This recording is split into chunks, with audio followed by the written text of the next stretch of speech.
bata kami. Kakamali kami. Doon yung time nag-decide kami maghiwalay. But after, hindi naman kami tumigil sa pagkikita.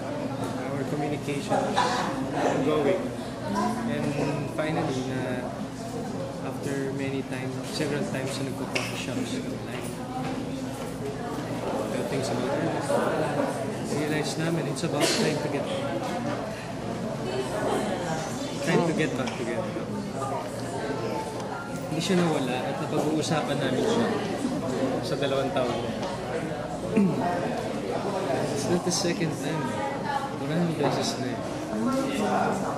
Maraming beses na kami nagkahit. It's different now. Different in ways of maturity on handling a relationship. Kasi mas kilala na namin yung mas kilala na namin yung mga sarili namin at ang isa't isa. Pero the love, ang pagmamahal, hindi siya nagbago. Okay.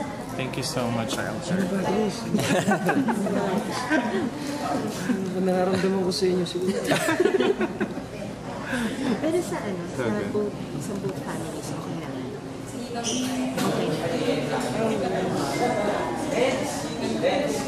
I'm hoping na yes.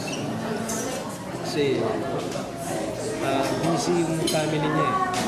But Tito Robin I'm happy for him. May bagong member ng family. Diba? So yun yung focus niya. But syempre ako, gusto ko rin siya makita eh. Gusto ko rin i-representa yung ulit yung sarili mo. Pero nire-ready mo yung moment na yun na just in case magkita ulit kayo. Anytime I'm ready eh. I'm telling Kylie na I'm suggesting na makausap ng family.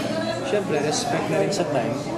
Marami siya inasikaso, like yung partner niya, posisyon niya, bottom. So basically, there's no actual talk, pero you're in good terms naman lang. Walang...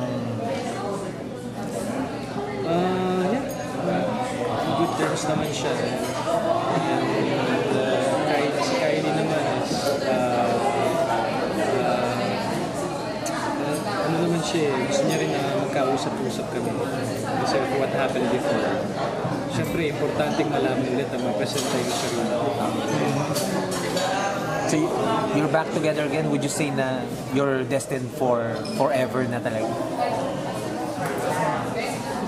Sabi mo medyo on and off, madaming beses na. So pero andyan pa rin kayo. Balik-balik. Do you believe in that? Yung parang I'm destined. Parang we're destined to. Naniniwala ako sa destiny. So that's the answer. Basta naniniwala. Alright. Okay. Thank you, Alger.